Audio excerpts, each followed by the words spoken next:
Right guys, this is going to be a 1080 Master Nightfall solo and how to get the Platinum rank without any Pinnacle weapons on a Hunter. For those that just want to see this, then skip to the time on the screen. For the rest of you, I can quickly show you what the modifiers were on the Nightfall and what I was using. The modifiers are Fire Pit, Champions Unstoppable, Barrier, Togetherness, Equipment Locked, Match Game, Champions Mob, and Void and Aerial Damage is increased. I'll talk more about these modifiers while we're doing the run itself, but that's what we had. We done our previous run on a Titan, so we're now on a Hunter doing it. We are on top tree, Nightstalker, Vortex Grenade, Marksman Dodge, no need for gamblers on top tree. That's why I've got Marksman on. For weapons, we have the kinetic auto rifle available from Umbral Engrams, False Promises. Jian 7, a arc pulse rifle, which is a world drop this season. You can also get it from various vendors. Alternatives, if you don't have this pulse rifle handy, you can use the corrupted pulse rifle strike loot, the Horror's Least. That's arc, that's moddable. You can also use the Forge pulse rifle Swift Ride, that's moddable. But outside of that, your options are limited on arc pulse rifles, as in moddable ones. So those are your options basically. And then we got the exotic machine gun Xenophage on. As for our other things, so we had Wormhusk crown because Togetherness modifier is on, so we don't get any health regen, not like you usually would. So it's kind of essential to put a health regen exotic on, so we're putting Wormhusk on for that. We had a highish mobility, you don't need T10, just highish. Highish is good enough, just as long as you can use your cooldown, your dodge cooldown quite locks, you're going to need it. Other mods that we had on, we had 3 Hive mods on. So we had Hive Repurposing, Hive Barrier, and Hive Armament. These 3 are essential. If you don't have them, this is going to be quite a longer run for you. And you probably might need to utilise the Seasonal Artifact Heavy Ammo Finisher, which is right there. Other mods that we had on, we had a Countercharge High Energy Fire. So every time we stun a champion or break a shield, we get that 20% damage buff on my boots, so that's handy. Plus it stacks with Oppressive Darkness, as we've got that on as well. We're using a Void subclass. We've got Concussive Dampener on. A lot of perks for Xenophage, so Machine Gun Scavenger, Machine Gun Reserves, but nothing special outside of that. Just a lot of ammo, mobility perks, and Hive mods. That's the setup. On with the run. Straight away we'll summon our Sparrow. We just want to get to the first segment without taking too long. You're not so much timed, unless you want to get the 100k you will be, but even then on Master you can spend 30-40 minutes and you still have enough points to spare. You start losing score rapidly after 25 I think, but if you have enough score it's fine. But this isn't 400k anyways, this is mainly for Platinum rank at this point. We have 2 orange bar acolytes still. We've just used Xenophage to one-shot them both. We went to the Tribute Hall earlier, before this, just start with full ammo. You don't start with full ammo like you do on Grandmaster, so that's why you do that. Took the wizard out, 2-3 shots, and then we can get a grenade kill on these acolytes. Go back up on our heavy.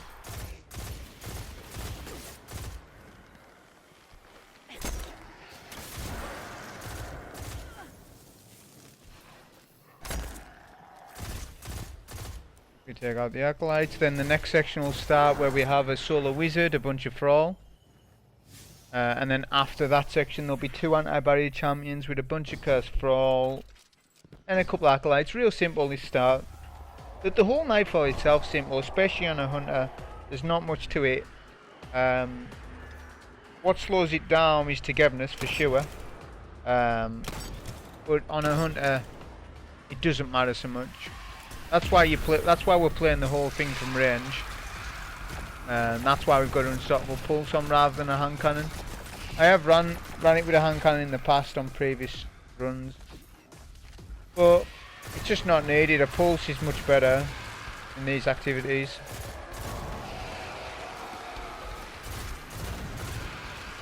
When you get an audio cue, that'll trigger the next 2 anti-barrier champions with the acolyte stuff. The best area to sort of take them is from over here. You are out of the range for the champion to hit you, so the only danger really is the cursed if you don't kill them, like from range, or the acolytes with their solar nades. That's the biggest thing. So if you're just constantly on the move, dodge when you need to fill back up on your health, then there's no danger with this bit.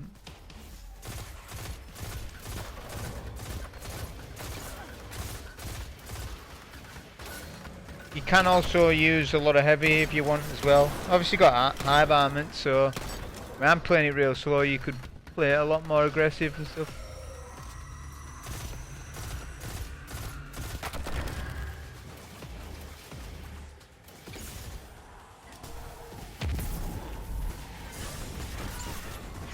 That was just standing just slightly too close to the champion, so that's sort of the range distance that they have. Gotta finish a kill on this curse just so we can get our grenade to then heavy. So with the hive mod, hive repurposing, I've said this many times in videos, but for those that don't know, if you have hive repurposing on, get a finish a kill on a hive enemy, you will then get your grenade back to then use your nade for armament. We're going to take the left champion first, as there's a good place to take him from, as he hits the platform in front of you basically. Then we'll use a nade on the second stun, get him weak enough with Xeno for the grenade to kill him so that you fill back up and heavy. That way you constantly have full heavy, just about. Like so. That's another reason that makes it really good. Of course we're getting charged with lights, proccing, we counter charge, plus we're using our nade with Oppressive Darkness. It just makes the champions really easy.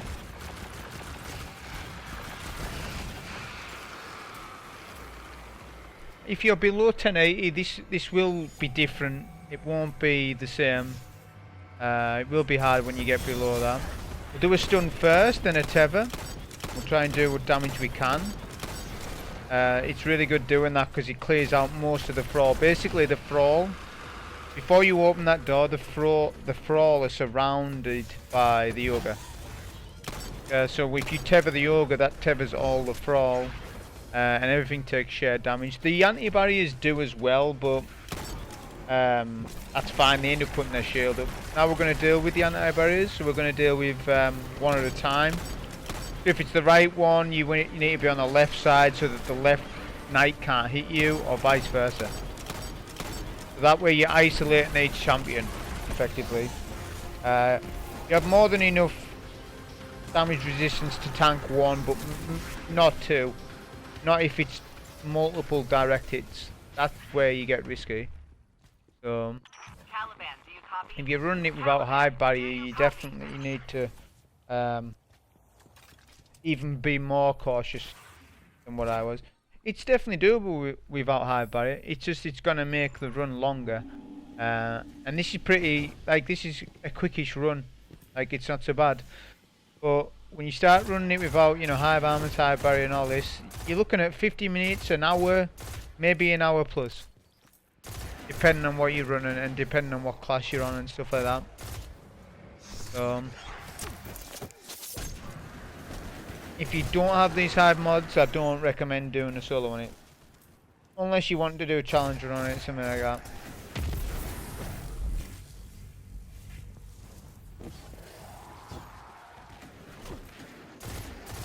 And this area is just 4 orange bark lights to deal with. Not much of a problem.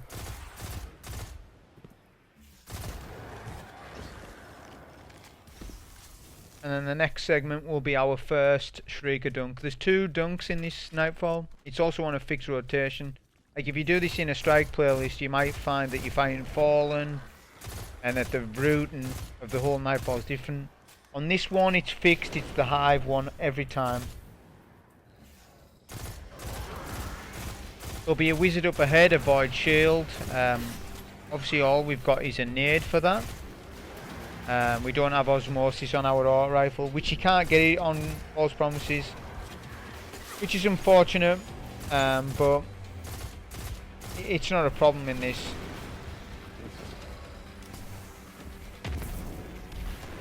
We'll do our nade. We don't need to use heavy on the wizard either. To go down in one nade or so, and a couple of primary shots.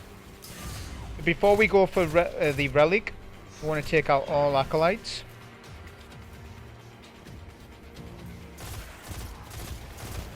Sometimes there'll be some underneath, above, just so that they don't spam nades on you if you're weak while you're doing something. We're going to use our tether here as well. It's actually handy. Of course, we're on top tree tether as well, not bottom, which I'll explain a little bit more about that as we go on with the run. We're going to come right back, close the Shrieker up, so the Shrieker will close up when you're at distance. What we're waiting for is the champion to be visible with a tether and then some Xenophage shots. We're going to do what we can for damage, get a shield break. We can do another nade and then finish him off with Xeno. I was trying to get the nade to kill, but the nade was just slightly... It wasn't gonna, so that was fine though. There was a brick on the floor anyways. See, we just having machine gun scavenger on, that helps out. You end up getting like +9, +10 per brick. So 3 heavy bricks on the floor and you're virtually full ammo at that point. We're going to get a dodge behind this platform so that the Shrieker cannot see us. Then we can simply get the dunk.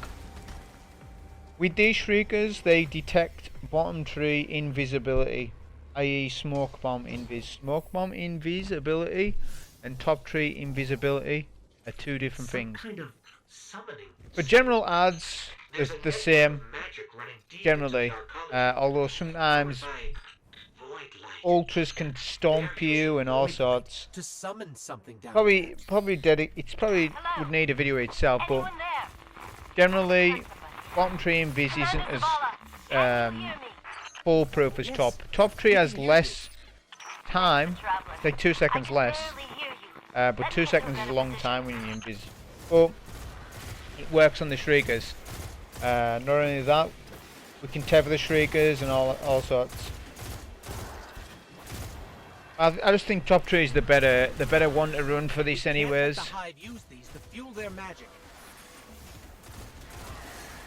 So we're going to have an anti-barrier to deal with in this room here. We'll go invis first so we can get ourselves in a good position. Do a nade first. I repurpose them when we break the shield. We'll proc to get our nade back. Just makes the champion simple. They become that easy to kill that I could literally kill them with double primary. Because of the charge of light and oppressive darkness buff. Like I've literally done that before. Just 2 or 3 shield breaks that can be dead. Whether that's a good thing, I'm not sure.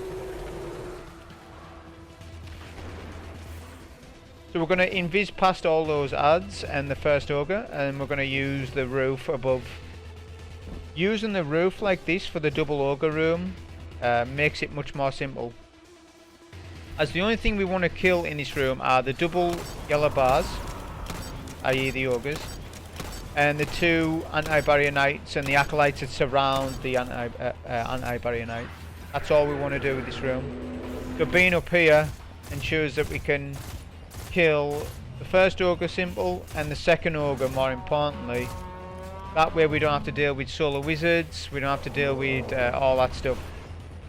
We'll get a nade kill on that ogre. I tried to stop the ogre, it kind of works, the pulse rifle, because generally he'll run downstairs. We'll get an invis once we start getting spammed and then finish him off. Once we're done with that, we can forget about the wizards on the other side of the wall and stuff like that, and then we can just focus the anti-barriers on this side. There's no more champions in this room. I'm very surprised that the ogres themselves are not unstoppable. That looks surprising.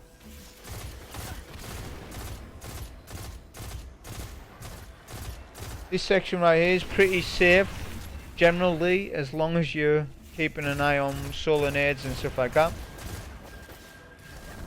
But we're waiting for the adds to group up on our right side so that we can use a tether to clear all acolytes and get some shared damage on the first anti-barrier, which will be to our right, like I said. We get our tether, we do a nade, shield break with false promises. Doesn't take many shots. Plus I've got overflow on this auto, so you can have like 64 in the mag, but it only takes, it's not essential, it only takes like 15 to 20 bullets, something like that, to break a shield, with it being high impact and nearly max range. Okay, so now we're looking to deal with the next anti-barrier. I decided to take him from here as I've got a good angle on him.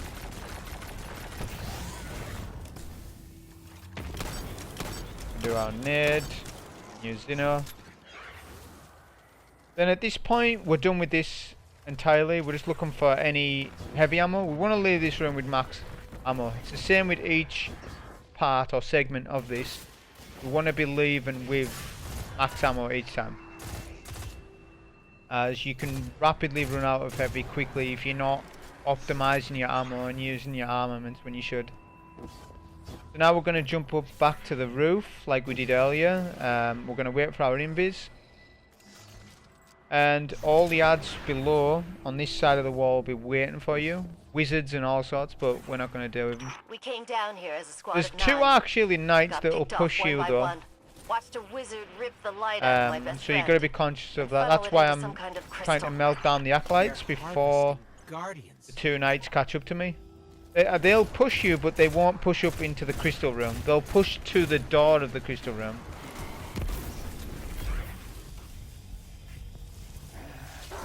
A nade kill on the acolyte. We could have farmed our nade back off the actual knights as well, but I didn't bother. They went back, so get the crystals. To the next room, we're gonna have, I believe it's 3 anti-barrier knights with 2 void shielded wizards, couple acolytes. This room can be probably one of the hardest, but depends on what angle you take it from. We're going to go invis.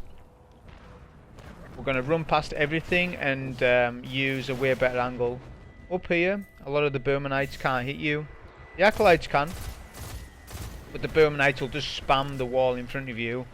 So they're not dangerous. Like I said, the acolytes are. So before you deal with the champions, try and get what acolytes you can. I.e. the ones in front of us. Not so much the ones over the left side, but just the ones in front of us. When you feel it's a good time, you can start taking one of the champions. Got the nade kill on the champion, which was ideal. Since we're invis already, wanted to start on the next champion.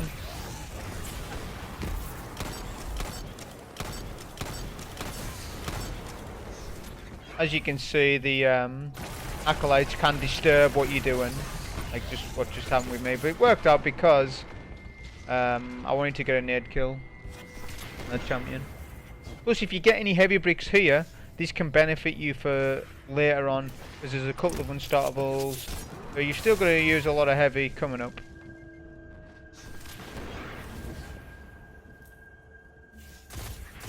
Now we're going to have the anti-barrier knight that wanders where the wizards are.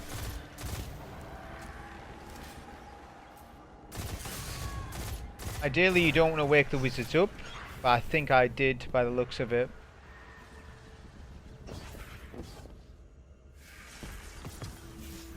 So what my plan was, I generally like to take this anti-barrier from back here, but because the wizards were woke up, I didn't want to do it like that. So we'll invis past. We'll do a tether and a nade. Generally that gets both wizards, but I was pushed by the thrall, so it's not the best play, but the wizards were woke up, so just something you got to improvise with. We'll get a nade kill on the thrall and a finisher to get our nade back. We can use it on this wizard here. It's not a big deal anyways as well, because Xenophage on its own can 4-shot a match game shield. So it only takes 4 shots. You'll see me do that at the boss fight.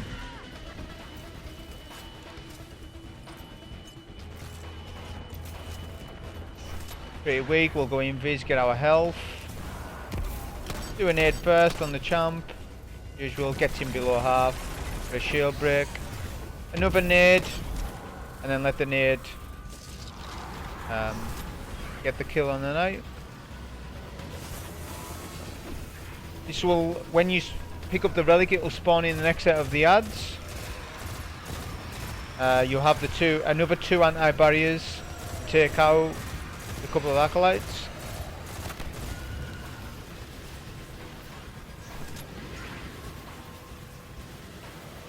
You can drop the relic as well. Don't bother trying to optimize by juggling the relic. Just let the relic time out and it'll just go back to its original zone. There's no need to be optimizing by juggling a relic and clearing ads. The run's going to be longish anyways. Not like you're speedrunning it.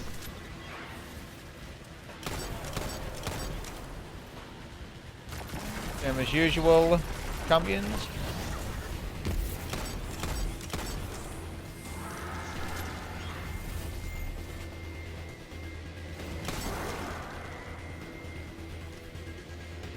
There'll be 2 acolytes that are with the knight. You can use Xenophage to take them out if you want to quickly do so.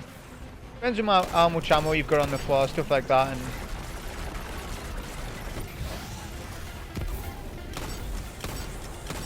shield break.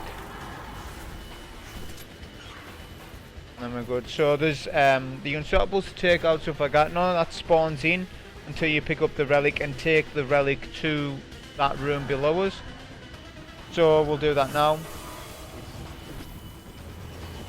The ogres can be threatening because of void burn being on, especially if you jump. If you jump where an ogre's trying to beam you down, that can be wipe. That could be a wipe. So try not to jump in this Nightfall. Only when you're confident and you know what you're doing. We'll get our first stun.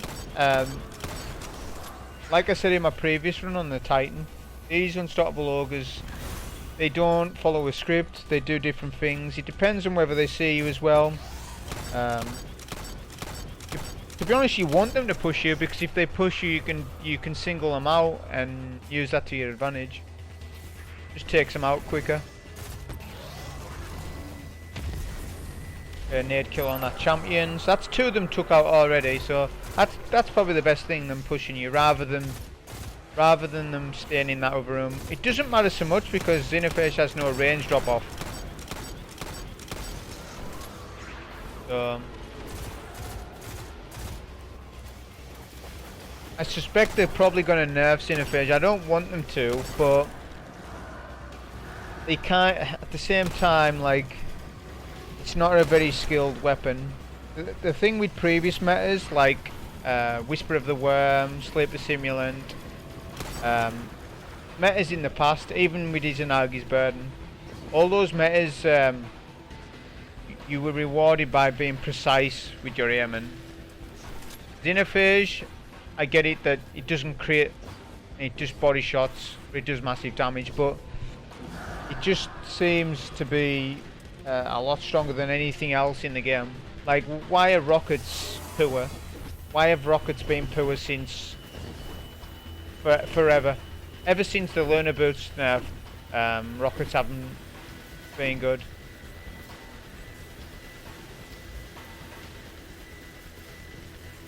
So with the double Shrieker dunk, we're going to use our tether to blind or close the Shriekers. We can get an invis just to be safe, but if you tether that back wall, every time you'll get both Shriekers to blind up like that. With bottom tree tether, I haven't done a bottom tree tether run, but I imagine that would probably blind the Shriekers as well. Just know that the tether radius is shorter. I don't know if it would get both. Probably it would. It probably would, but like I said, the top tree tether is better for this run anyways, overall, I think. We can still stop this. We just need to use crystals to short out So the that's the summoning 2 wizards. 1 or 2 nades just takes them That'd out. be a great plan. If there were any powered crystals in here. And then we're gonna I have take it back. the Together, boss fight coming we're up, but gonna end before this. that there's the solar wizard wanted target and a bunch of cursed. Same plan. We can skip this comfortably my without dying. regards. Want to go in, visit the right time, jump over any cursed. So the reason why you want to do this is you have an opportunity to get ammo in drops in this room. Just it's random. Sometimes you get 2 or 3 bricks to drop, sometimes none, sometimes 1. That's why I do it, as we can use ammo from these cursed for later on in the fight if we wanna. Like there, we got an extra brick. That'll be 8 or 9 on the floor. So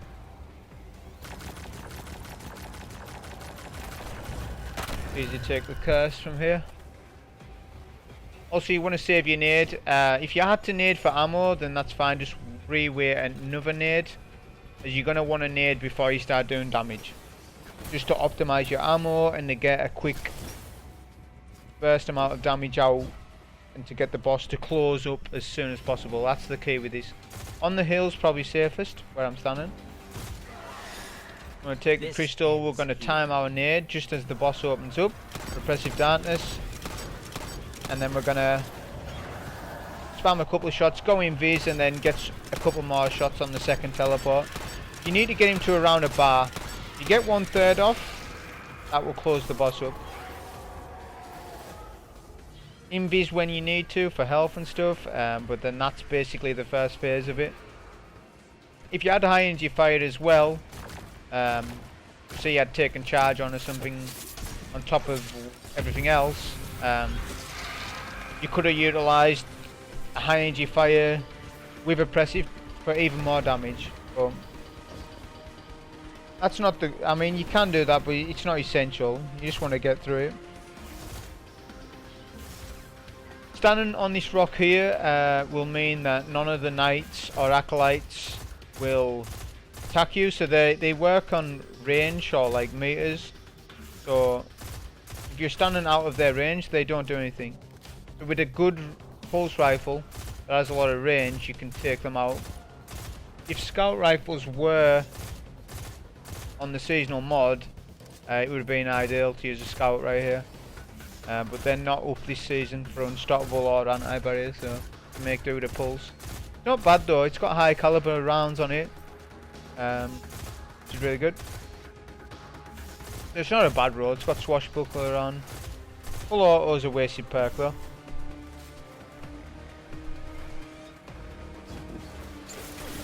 And we want to get a nade kill. We're quite low on our heavy.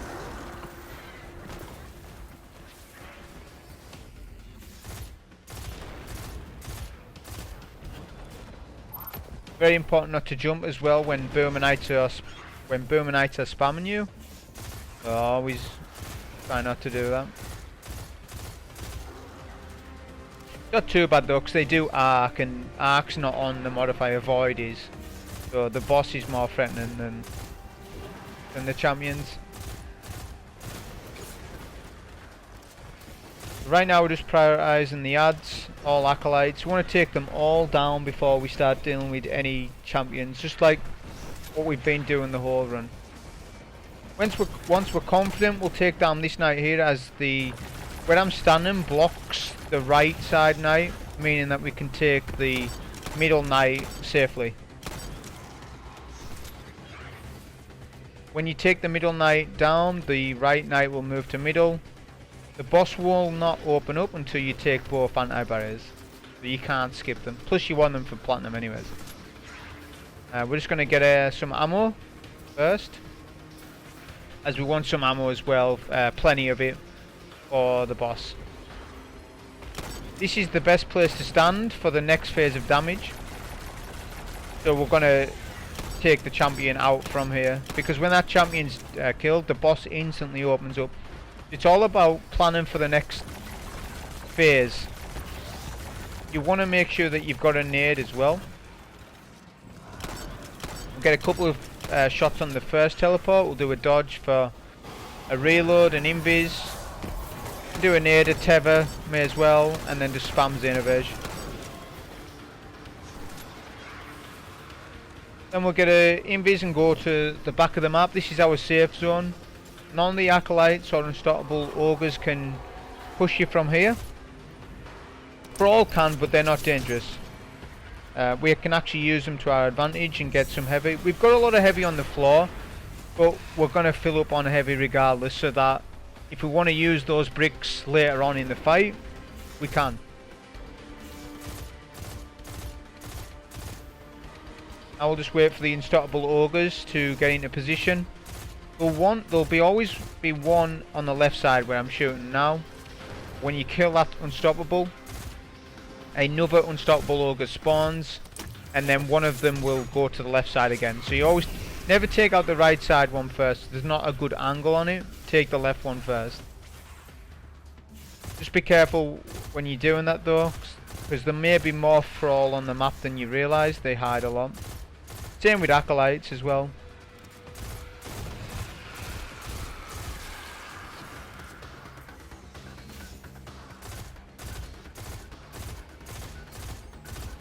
If you want to use Xenophage on acolytes as well, you can do that definitely. To take them out quickly. See how they, like I say, they work on a range, so I was within their range for them to start doing their solar nades. But if you stand back far enough, then they won't do that.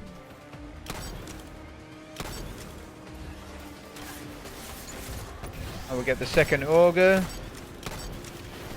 moving out of the solar nades as well.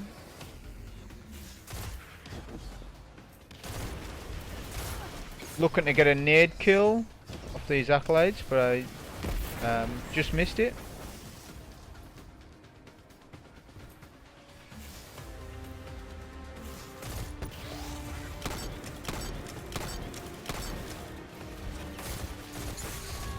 Once the second ogre is killed, the right side ogre will stay sort of on the hill.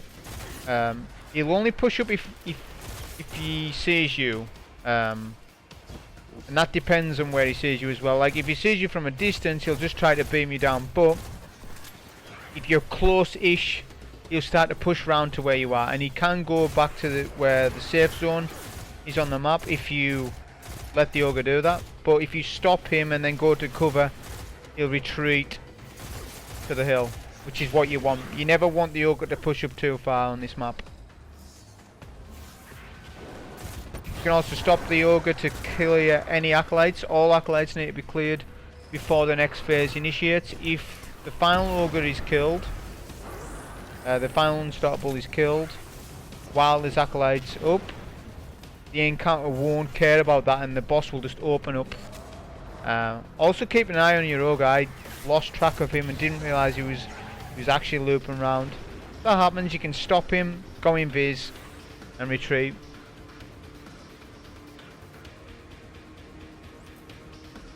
It was just that last acolyte there that I was wanting to take. There might be a couple more up.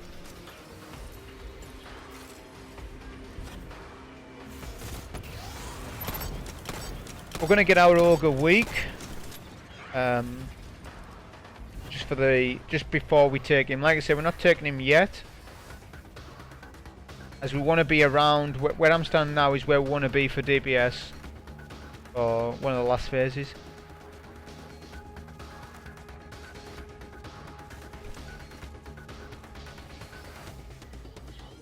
Now we're just looking for that final acolyte. It's been annoying right now.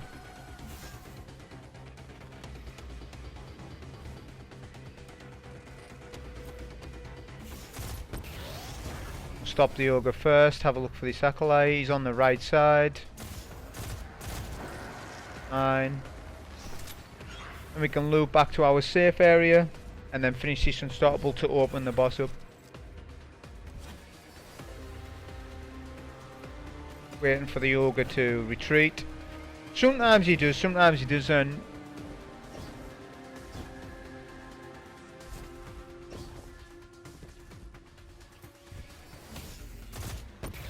Plus we've got charge with light times 2, so we're actually in a good position to have a charge with light buff and to use Oppressive Darkness on the boss, so I would recommend actually stunning your ogre till you get ×2. That way you'll lose 1 buff, and then you can actually use it on the boss. Do a couple of shots on the first one. We can do a nade here as well. You want to beam this boss down, it's essential you do it.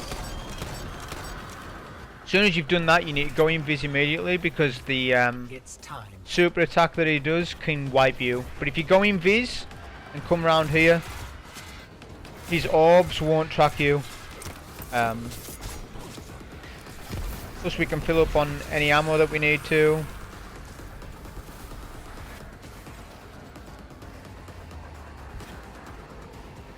This is probably the safest part, just because the boss now, he won't do a super attack, because now he's shielded, but he'll just do his constant barrage of void blasts, basically. That'll be it.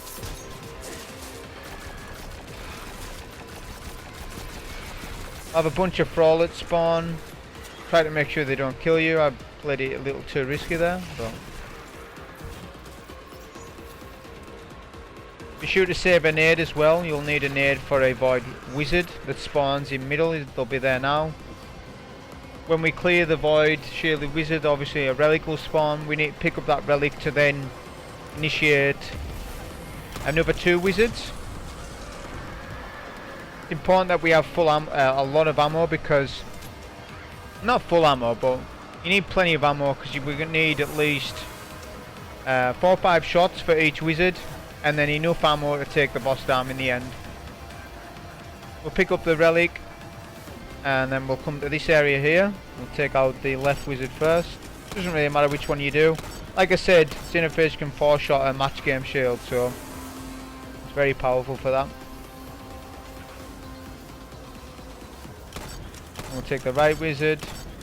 You probably could survive the dunk without, but it's just too risky, especially if you've been here for quite a bit. May as well take them out, and then you can just stay with the boss. Then the next location is here. We're going to count our 8 ticks once the boss stops. You just stop there. So I'm counting my 8 ticks from now. You don't have to do this on a hunter, but I'm just showing that you can do this for other classes as well. I generally go on the 7th tick. I do an invis, pick up the orb. The boss will stop shooting, like so. And we're safe to get a dunk. We're at full health as well. We can do a tether here and then just use Xeno to finish the fight. And that was literally the solo 1080 Master Nightfall on a hunter without any pinnacle weapons and whatnot. Hope you enjoyed. Thank you.